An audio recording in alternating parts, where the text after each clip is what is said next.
You make it sound easy, but you forgot that you're not Brynhorn, Luna says.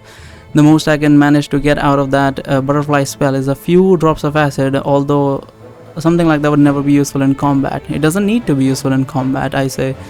You're only dispelling a trap. Just make sure you do all your motions correctly, you'll be fine. You're only saying all of this because you're not a mage, Braynan says. You have no idea how hard it is to try and visualize every individual magical particle in your head before you reverse them. It takes an immense amount of concentration to do it, even if you're already familiar with the spells. But you don't need to do any of that if you're already doing the motions, I say. The magical particle stuff is just something Brynhorn added as an extra step when he wrote the instructions, because he typically prefers to not move his hand.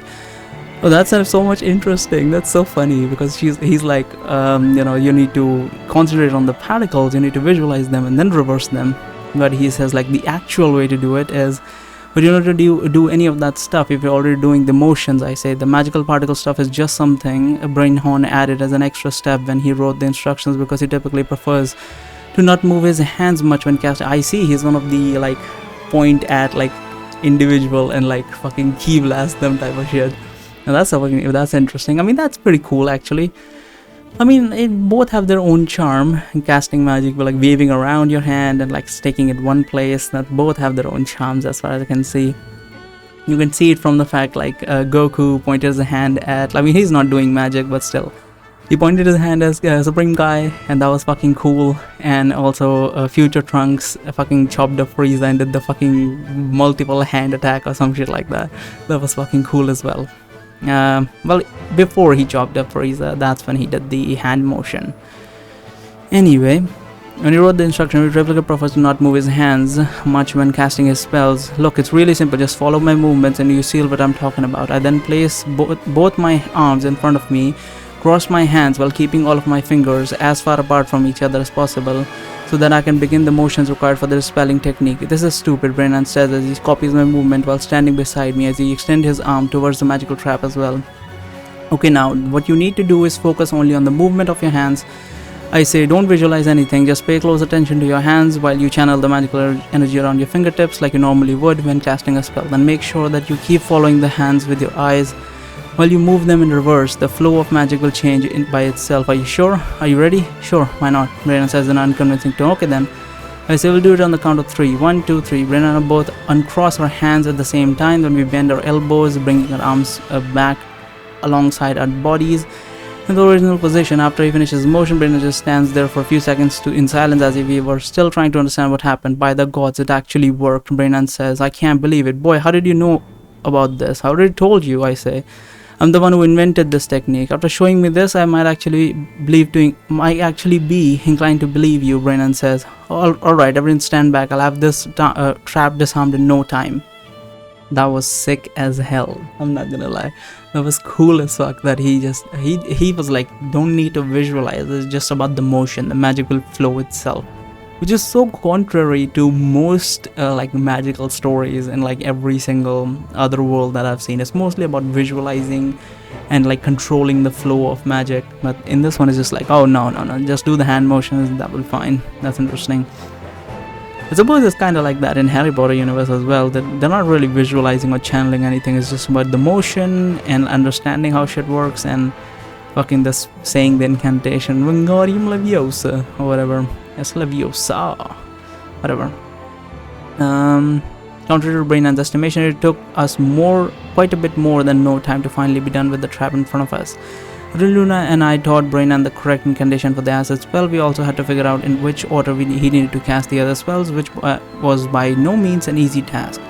All in all, we had to spend about an hour just with this one trap, and then when we finally thought we were done, we stumbled across a way more complex magical trap not much further down the same corridor. Unfortunately, it didn't take us long to realize that the methods we used for the previous trap would no longer be effective on this one. The spell required there were simply too complex for Braynan to be able to handle on his own. However, if he were to cooperate with Luna while using my multi-step dispelling technique, we would be faced with a whole new set of problems. Listen, I tell Braynan and Luna. This technique is relatively safe when used by one people. If two people were to cooperate, it would be get much more risky. If you guys don't synchronize your foes perfectly, You could risk triggering the trap and blowing us all to bits. There has to be some other way to deal with this. Brainan cannot disarm this trap on his own, neither can I, Luna says. Our only option is to work together, despite the risk. What if you try to wake up Flower, I say. This trap is made up mostly of fire spells, so it should be right up our alley. Waking up Flower would be a bad idea, Luna says. Why? Because you two are still fighting? We're not fighting, Luna says stubbornly. Yes, you are, I say. Flower is still calling you Luna instead of Petal, and she is always talking in that overly serious tone, trying to imitate Kate's way of speaking. I don't speak like that, Kate says in a low voice, looking slightly embarrassed. Anyway, I say to Luna, you need to make up with her already. Just tell her that you're sorry, and move on. I'm not going to apologize, Luna says. She's the one who started it. But you're the one who told her that she should act more maturely, I say. I said no such thing, Luna says. Yes, you did. I say, you said exactly that. What I said was that if she were to act more maturely, people might be more willing to treat her as an adult, Luna says. Isn't that the same thing as what I said? I ask her confused. No, it isn't. Luna says, I only told her this because she was so insistent on being treated like a 29-year-old. I never said that she should actually change her behavior. What would she need to change? She's perfectly fine the way she is. So you're saying that you don't actually have a problem with Flower's usual childish demeanor. I tell her, you don't want her to act more grown up. Of course I don't, Luna says. Why would anyone think that? I say, well, I hate to break it to you, but when you said those things to Flower about needing to act more mature, it definitely did sound like you had a problem with her usual behavior. This is absurd, Luna says. I never even used the word problem when I was talking to her. Yeah, but it's not just about the words you use, I say. It's also about the way you say those words, the tone of your voice, and... Okay, you know what, never mind. I'll see if I can talk to Flower about the whole thing later. But right now, we could really use her help. Could you just forget about your little feud with her for a moment and cooperate with her only for a little bit? I already told you, Luna says. I'm not going to wake Flower up, really, I say.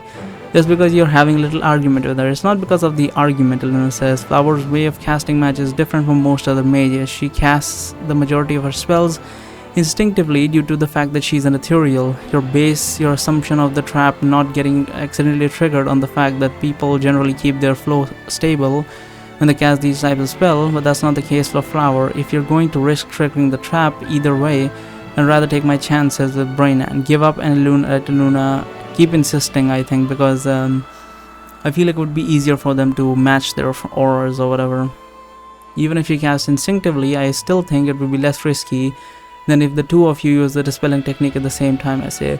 If anything goes bad, anything bad happens while she's doing the dispelling, I tell her to stop. I'll make sure to monitor the aura traps closely as there's no dangerous fluctuation, and if you don't feel like talking to Flower, it's fine. I can teach her all of the motions and incantations myself. You don't have to interact with her at all if you don't want to. Really? Luna says while raising an eyebrow. You'll teach her the motions yourself with no help from me whatsoever? Yeah, sure, I say. How hard can it be? Very well then, Luna says. In that case, I'll wake her up. She'll be with you shortly.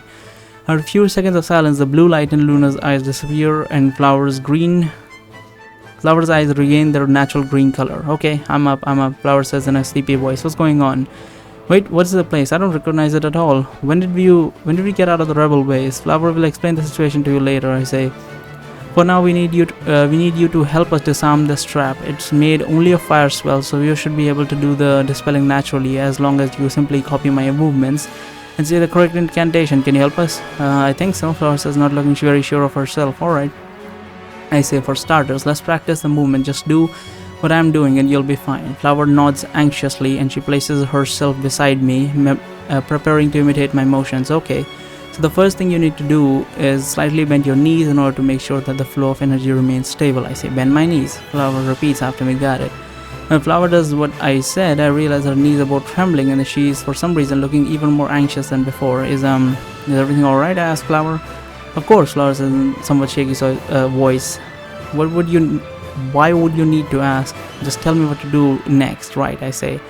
So what you need to do next now is put your left arm in front of you with palm facing down while keeping your right arm alongside your body with its elbow bent. Palm facing down and elbow bent. Got it.